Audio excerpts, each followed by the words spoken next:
तो नरेंद्र मोदी जी को, अमित शाह जी को बहस पच क्यों नहीं रहा? हमने और मेरी पार्टी ने अब निर्णय ये लिया है कि पानी सर से ऊपर जा चुका है इस कंट्री में बीजेपी की गवर्नमेंट का। इससे बेहतर है गोली खा के मर जाना।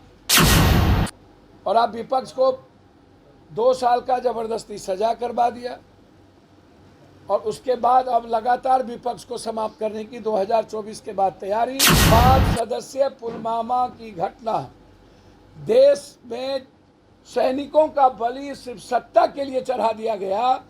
अभी आतंकवादियों ने 4 सैनिक को मार करके कैंप से निकल गए।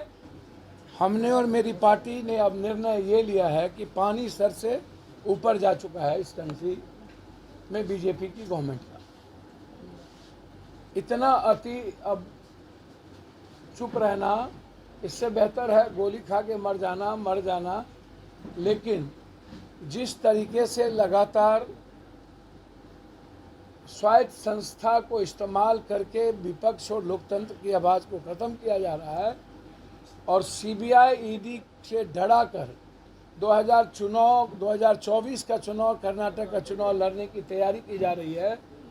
इसके लिए देश के सारे विपक्ष को गोलबंद होकर भारत बंद का निर्णय लेना चाहिए, या नहीं तो भारत सरकार की संस्थाओं जो रेलवे है या अन्य चीज़ें हैं उसको हमें रोकना चाहिए। क्योंकि अब सर से बाहर, अब लगातार आप कांग्रेस पर हमला करते करते ममता दीदी पर, आप स्टालिन पर, उसके बाद आप तेलंगाना के मुख्यमंत्री पर, आप उद्धव ठाकरे जी पर, आप बिहार सरकार के राजद परिवार पर आप लगातार जिस तरीके से ह्यूमिलेशन कर रहे हैं, जिस तरीके से आप डरा रहे हैं लगातार। अब अरविंद केजरीवाल जी पर, पहले आपने 2 मंत्री, अब अरविंद केजरीवाल जी को आप चैट दिखाते हैं, उसको आपने सीबीआई कल बुला ली है। अब मुझे लगता है कि अरविंद केजरीवाल जी क्या वैस नहीं है? यदि जैन वैस है, ओबीसी है, और यदि वो क्रिकेट वाला कौन जो भाग गया सट्टा बाजार, ललित मोदी यदि वैस है, तो अरविंद केजरीवाल जी भी ओबीसी है, वो भी वैस है। तो नरेंद्र मोदी जी को, अमित शाह जी को वैस पच क्यों नहीं रहा है? अरविंद केजरीवाल ने घोटाला किया या नहीं किया, उनके मंत्री जेल गए। अरविंद केजरीवाल काम तो ठीक ठाक कर ही रहे हैं।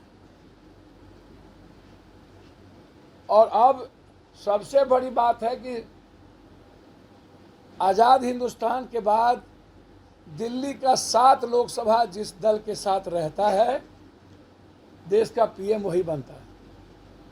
अब इसकी छटपटाहट ये है कि अरविंद केजरीवाल, राहुल गांधी एक हो गए तो एक भी सीट हम नहीं जीतेंगे। तो पहले अरविंद केजरीवाल को बड़ी फंसा लो। हम और हमारी पार्टी अरविंद केजरीवाल को राहुल गांधी जी के बाद और राहुल गांधी जी के घर को जिस तरीके से इन्होंने खाली करवाने का प्रयास किया है, यह अनडेमोक्रेटिक है, यह डेमोक्रेसी इसकी इजाज़त नहीं देती है। इस तरीके से कोई भी संघीय व्यवस्था में संस्थाओं का, लोकसभा का इस्तेमाल का, चेयर की कुर्सी स्पीकर ने गलत इस्तेमाल किया है। आज तक किस ग्राउंड पर बीजेपी के सारे नेता सुरक्षा के आधार पर आपने कोठी दी हुई है और आप विपक्ष को 2 साल का जबरदस्ती सजा करवा दिया और उसके बाद अब लगातार विपक्ष को समाप्त करने की 2024 के बाद तैयारी। इसीलिए हमारी पार्टी ने यह निर्णय लिया है 3 इशू पर। पहला इशू यही थी। दूसरा इशू था कि जो बात उन्हीं के गवर्नर ने जो पुलवामा के बारे में चर्चा और सवाल उठाई है, मैं उसी बात को रिपीट करता हूं और मैं ये बात बार बार कहा हूं कि इतने सैनिक की शहादत को लिया गया है दोबारा प्राइम मिनिस्टर बनने के लिए। पुलवामा की घटना, अब देश में यह सवाल खड़ा, मैं ये तो नहीं कहूँगा जो उनके गवर्नर जो थे उन्होंने कहा, मैं पुलवामा की घटना की जांच चंद्रचूड़ जी से, सर्वोच्च न्यायालय के 5 सदस्यीय जज से करने की मांग करता हूँ। 5 सदस्यीय पुलवामा की घटना देश में सैनिकों का बलि सिर्फ सत्ता के लिए चढ़ा दिया गया। अभी आतंकवादियों ने 4 सैनिक को मार करके कैंप से निकल गए और अभी तक आतंकवादी नहीं मिले, आतंकवादी फिरार हो गए। पुलवामा में आरडीएक्स कहां से आया, क्या आया, इसकी जांच आज तक क्यों नहीं हुई?